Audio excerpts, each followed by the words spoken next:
This evening, former housing minister denies corruption charges. National Coordinating Committee seeks formal government support. Overseas-based Guyanese celebrates Christmas with children at PTOLEMY REID Center. Pregnant mother seeks justice after alleged beating from former friend. In the region, Colombia's unions threaten nationwide strike. And internationally, Tijuana residents protest approaching migrant caravan.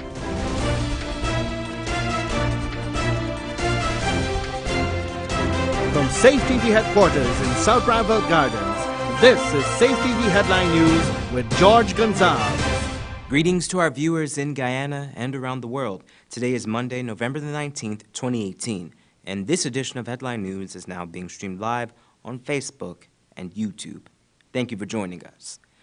President David Granger has been given the green light to go home. According to a press statement from the Guyanese embassy in Cuba, the president's medical team has cleared Granger to travel home. Thus far, he has undergone several medical interventions in addition to one round of chemotherapy to treat his non-Hodgkin lymphoma. His doctor said that he has responded well to the treatment. He is expected to depart Havana tomorrow morning for Georgetown. However, while he is fit to go home, he will be expected to return to Havana for follow-up examinations. The Special Organized Crimes Unit is set to charge opposition MP and former Minister of Housing Irfan Ali with several corruption charges. However, Wendell Jeffrey tells us that the PPP parliamentarian denies all of the charges. So there is nothing at all, anything that comes to the top of your mind that would make you a little concerned that they bottom, side, circular. When it comes to my conscience and my mind, I'm clear. There is nothing that we would have done that is illegal or that would have broken any law. Former Minister of Housing in the PPP government, Irfan Ali, was today responding to a story in the Kaicho newspaper. The newspaper is reporting that they got inside information that the Special Organized Crime Unit has 19 charges to lay against the former Minister of Housing. Ali said that the story reeks of political undercurrents. It's clear that somebody is trying to influence something. And we must also take into consideration that this story suddenly appears after overwhelming performance by the PPP Civic at the local government election. So let me say this very clear. This is nothing but political. It's driven by with some agenda. I have nothing to fear. There is nothing wrong that was done in relation to the Spandam development. The former housing minister said that the Pradoville 2 issue was already flushed out in Parliament. There were tons of questions that was asked in Parliament during that period when we were in government in relation to this development. So this development wasn't secret in any way. There's tons of questions that was asked in Parliament by Ramjatan, Kemraj Ramjatan, and many other members.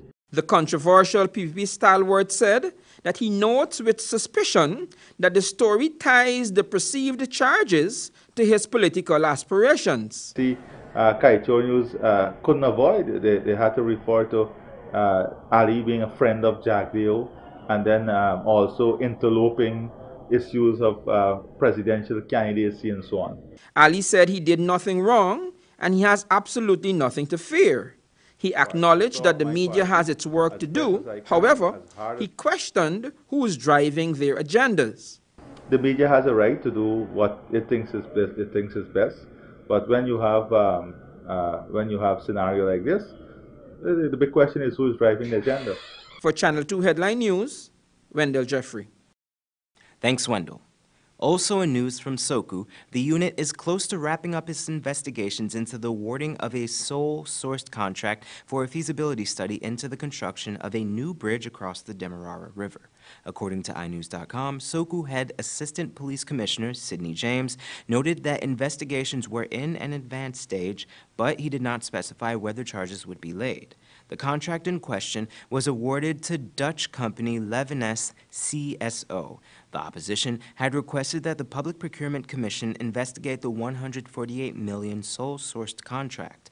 The commission eventually flagged Public Infrastructure Minister David Patterson for requesting from Cabinet that the contract be sole-sourced instead of going through the Procurement Board. We are a little over 1 month away from December 25th. However, one overseas-based Guyanese businessman has decided to drop by the PTOLEMY REID Rehabilitation Center to get an early start on his annual tradition of sharing some Christmas cheer with the children. It gives me joy to do these things, and I'll continue to do it. Like I said, I was doing it for a number of years, and I will continue to do it as long as the Almighty gives me the strength and energy to continue. This is my little offering and giving back to those needy kids. Christmas is a time for family, friends, and togetherness. However, during this season, some of the persons who need love the most are often left ignored. Children with special needs. Though differently abled persons and children with special needs may be some of our nation's most vulnerable citizens, they are often viewed with contempt and scorn from many elements of society. This situation pains Lloyd Gilliams, who is a New York-based Guyanese businessman with a heart for his motherland. Because of the disabled kids, they need more attention, and it touches my heart to assist these kids.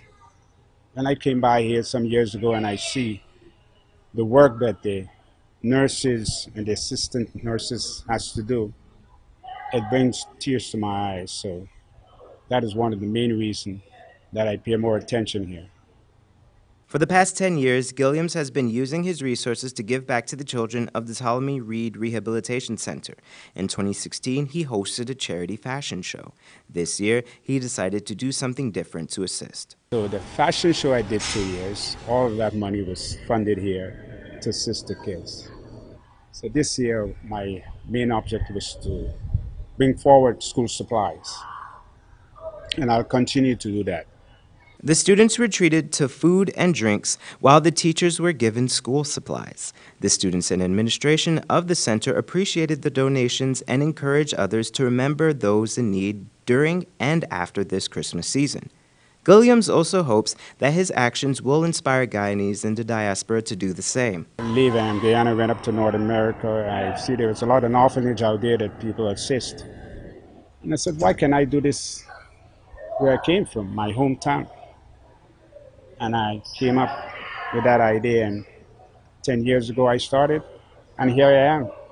You can contact Lloyd Gilliams on telephone numbers 621-1718 or on his U.S. number +1 914 347 3217. Don't go away. Coming up after the break. National Coordinating Committee seeks formal government support, and pregnant mother seeks justice after alleged beating from a former friend. But first, here are today's foreign currency exchange rates.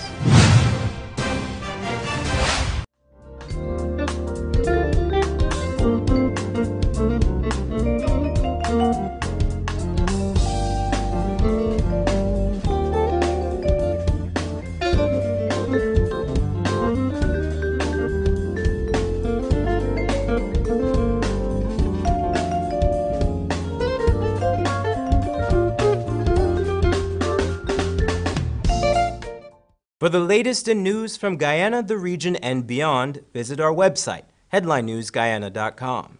Shop at John Lewis Styles in December and you could win one Amazon tablet or smartwatch every day. And that's not all. 4 persons will win $1 million to spend in the store. Just imagine, $1 million to spend on clothing, footwear, watches, fragrances, handbags, luggage, and accessories. Enter to win with every $5,000 you spend. So shop now to win one tablet or smartwatch every day and $1 million to spend in the store. John Lewis Styles, simply different.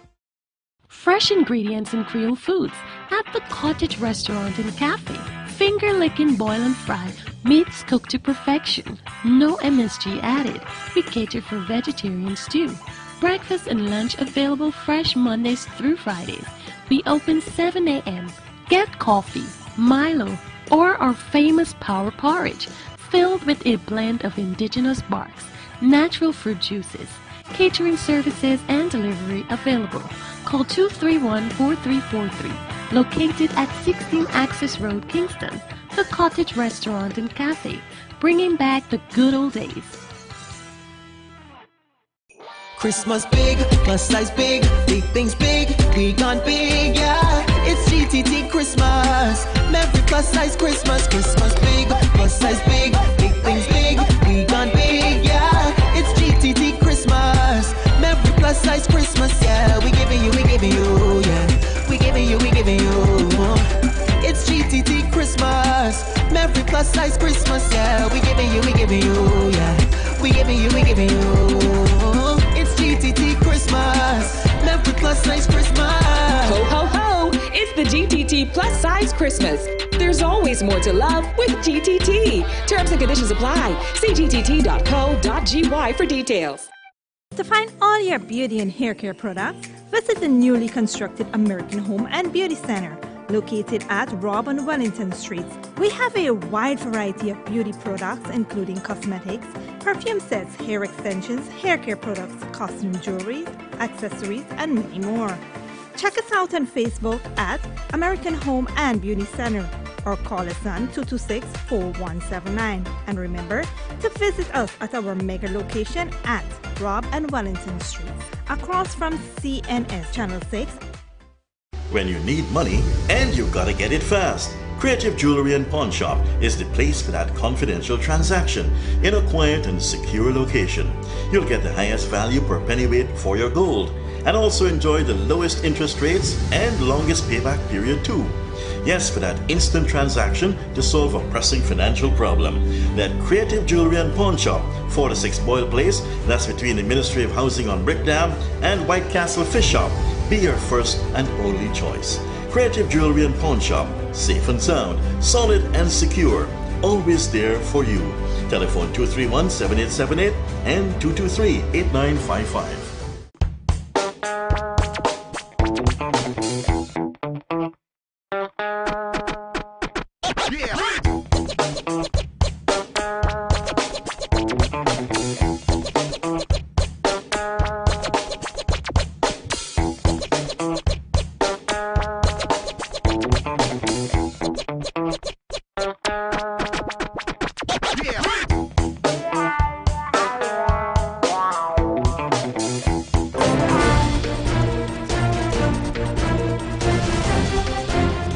Welcome back.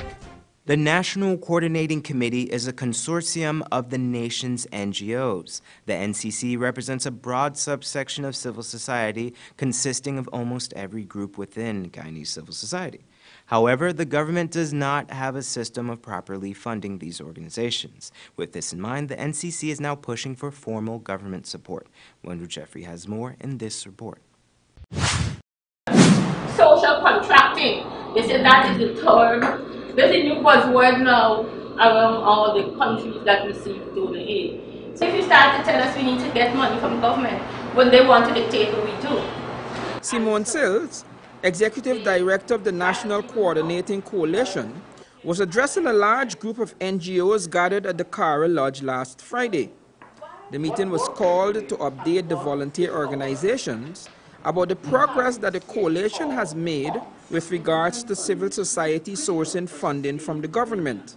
There needs to be a process that's open, that's transparent, that any NGO regardless of where you are on the map in Guyana and what you do should know this is the process, and so here is how I apply to that process to be an eligible NGO that can receive funding through any ministry that are properly aligned with what I do. Sills and her team drafted a document that spells out the approach that the NGOs will have to take in presenting their cases to the government. Individual NGOs took turns reading the draft. It is not widely understood that funding issues have become particularly challenging following global economic crisis. To this end, the model of social contracting, which is developing within the Caribbean region and has a history in a number of developed countries, is proposed as a partnership approach between government agencies and NGOs. The announcement should be published in a manner which guarantees that all potential candidates will receive information about the competition and its condition in time to prepare their proposals. Suggestions were made on how best the draft document can be tightened. There were suggestions on omissions and the need for deletions. Sills says that the budget proposal was presented to the government and that it is likely that funds will be available after the passage of the 2019 budget in Parliament. They want to pilot social contracting next year. They're already adding it into the Ministry of Health budget. And that is why it is important that we try to get a structure for it. We know this is something that we have to do, so it goes in the budget. For Channel 2 Headline News, Wendell Jeffrey. Thanks, Wendell. The Guyana Police Force will be increasing foot patrols in Georgetown during the Christmas season. According to A Division Commander Marlon Chapman, the capital city will be organized into 7 segments as compared to 6 last year. The sectors span from Agricola to Cummings Lodge. These areas will have booths where reports can be made. Additionally, specific officers will be responsible for patrolling those locations. The foot patrols will be conducted from 7 hours to 1,300 hours and from 12 hours to 1,900 hours, with even further heightened security from December 22nd until December 24th and from December 29th to the 31st. Gisela Sankar was once good friends with the woman who vends next to her stall. However, things all changed after an argument turned violent earlier this month. Now the pregnant mother of 3 is seeking a remedy to what she claims is constant torment from her former friend. Here's Esther Sobers with that story. 29-year-old Gisela Sankar, a cosmetologist, is living in torment after the police failed to intervene in her dispute. Sankar claims that she's subjected to constant physical and verbal abuse by her former best friend, Tanisha Bernard. The two of them occupy adjacent stall in the vicinity of the East Coast Bus Park. 2 weeks ago, Sankar, who is 6 months pregnant, was allegedly attacked by Bernard and 3 other persons over an old grievance. After this beating, she began to fear for her safety. In an interview with Headline News, Sankar tells us her story with video evidence to prove what transpired. She says she's not moving anywhere. She's going to do things and go to court and pay her money. Then I said, girl, please remove from in front of my business place, and she slapped me.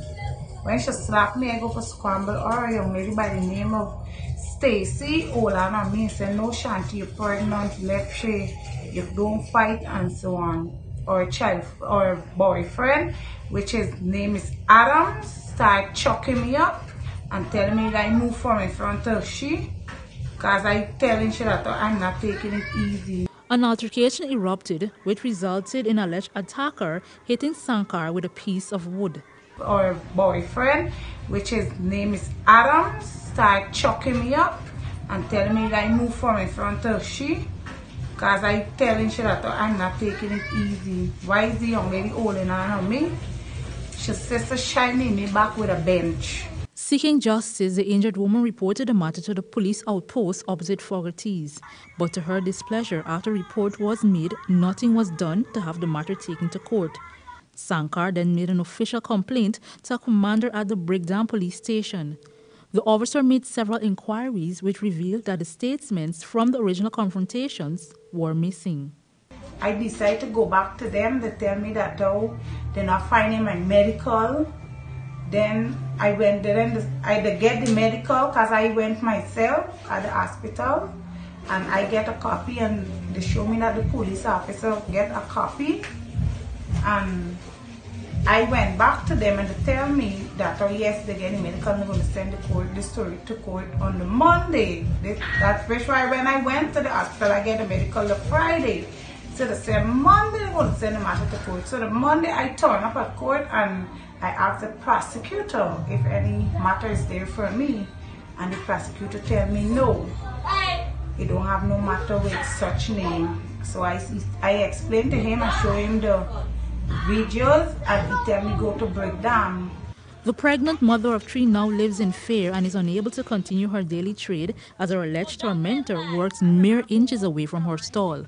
Worse yet, Sankar claims that Bernard would even allow her boyfriend to join in the daily abuse. Supposed to able to protect people, but them ain't protecting people as far as I concerned. They're taking pay from people. Because the young man, like, he pay them. Because I can't see if somebody ain't pay you, why you can't just deal with the matter and send it to court. They drag out this matter from one thing to the next to the next. Bernard is hoping by going public with her story, it will get attention of the police official who will properly investigate her matter and give her justice that she feels she deserves. For Channel 2 Headline News, Esther Sobers. Thanks, Esther. Tomorrow, Tuesday, November the 20th, 2018, is the Muslim holiday Yuman Nabi. The day is recognized as the birthday of the Prophet Muhammad. We here at Channel 2 Headline News join the rest of the nation in wishing our Muslim brothers and sisters a happy and prosperous Yuman Nabi. Don't go away. Coming up after the break, Colombian unions threatened nationwide strike, and Tijuana residents protest approaching migrant caravan. But before that, here's this week's production schedule.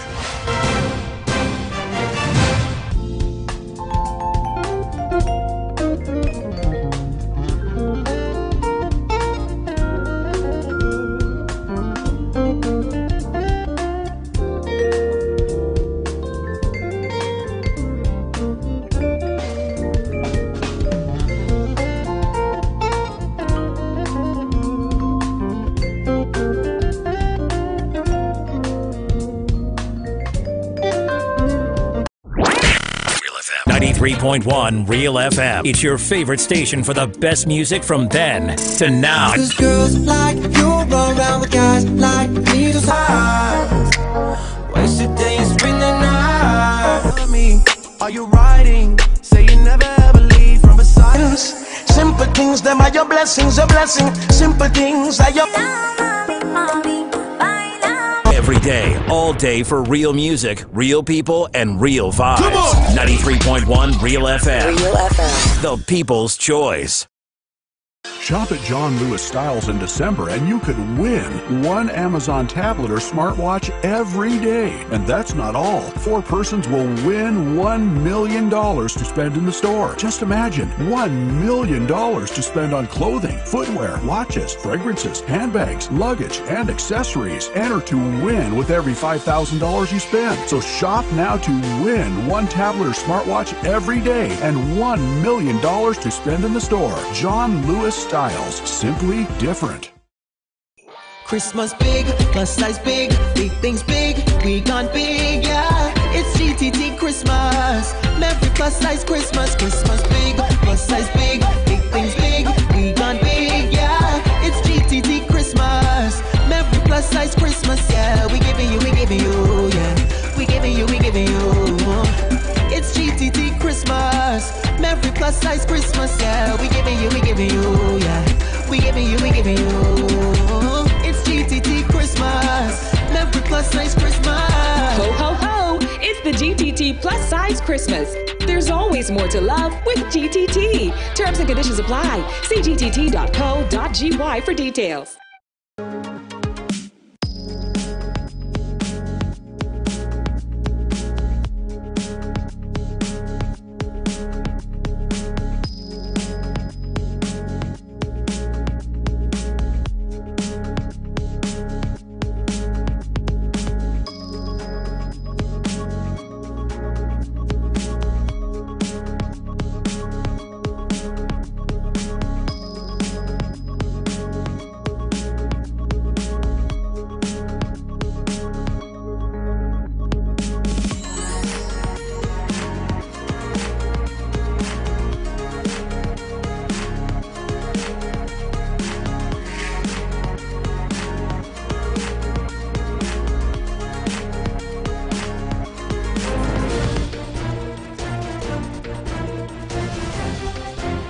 Welcome back. We now take a look at the region. After Colombia's newly elected president's first 100 days in office, he is accused of breaking his campaign promises. People are now threatening a nationwide strike in response. Al Jazeera has that story.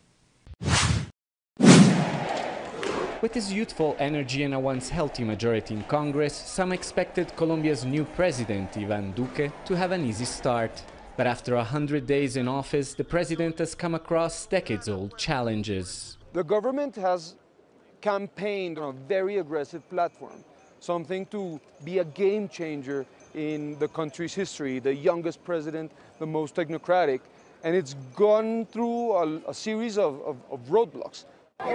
Duque campaigned on law and order and boosting the economy under the watchful eye of his political right-wing mentor, Álvaro Uribe, a hardliner who is as popular as he is polarizing. But while his government has not been extreme, some of his proposals have been challenged even by his own party. Bajar impuestos, subir salarios. Duque's approval rating fell from over 50% to 27% in 3 months, as Colombians felt he betrayed his campaign promises, such as not increasing taxes. A new bill plans to do just that, charging new taxes on 40 basic goods, including meat, eggs, and fruits. We barely have what we need for our daily survival. Where does he expect us to find the money to pay more taxes? Look at all he promised in the campaign, and now it's all against the poor, when it's the poor that helped him to get elected. The bill aims to raise $4.4 billion necessary to finance spending next year, but it's lagging in Congress as many fear it would negatively impact an already struggling middle class. A number of proposals supported by the president, such as new anti-corruption measures, among others, have all failed, showing just how difficult it has been for this administration to pass any meaningful legislation. So Duque has not been able to really coalesce around himself, his own party, much less convince the other parties to join him. And more challenges have come from the streets. Students have been protesting for over a month on public universities' funding, and workers' organizations are threatening a national strike. It's a difficult awakening for a president who promised to govern for all in a nation that remains deeply divided about its future. Alessandro Ampieti, Al Jazeera, Bogotá. And in international news, several hundred residents of the border city of Tijuana, Mexico, are protesting the presence of asylum seekers from Central America. They claim, without evidence, the caravan of people is bringing gangs and violence into their country. Here, again, is Al Jazeera. This is not the reception the asylum seekers had hoped for. Although some residents of Tijuana welcomed them with open arms, these anti-migrant protesters occupied a city monument Sunday, demanding the Mexican government register the Central Americans entering their city by the thousands. One of the protest leaders threatened on social media to cut off migrants' arms if they are caught stealing from Mexicans. This woman says she came after seeing the right-wing posts. They bring their drugs, their crimes, their dancing, shaking their bottoms. They don't come respectfully. The protest grew as it moved through the streets. The destination? The shelter where asylum seekers are staying as they wait for a chance to enter the U.S. Some protesters try to break through a police barrier. Despite a few skirmishes, police have, at least at the moment, managed to hold back the marchers. But they are only a block away from the migrant shelter, where inside more than 1,000 Central American asylum seekers are anxiously waiting to see what happens next. As long as they protest peacefully, nothing will happen. We will ignore them. This 6-year-old boy said he was terrified. He says he's good, not bad like the protesters think. Inside the protected gates, families hunkered down, fearing the violence would reach them. Esme Castañeda stayed close to her daughter. We aren't here to offend anyone. We're here asking for asylum for a better life. As children, ignorant of the tension, played, some adults try to distract themselves too. They'll be here for weeks or perhaps months, waiting and hoping to avoid violence. Heidi Jo Castro, Al Jazeera, Tijuana, Mexico. Now for your 3-day weather forecast.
And that's Channel 2 Headline News for this Monday evening. As we take our leave, we invite you to find Channel 2 Headline News on Facebook, YouTube, and our website, headlinenewsguyana.com.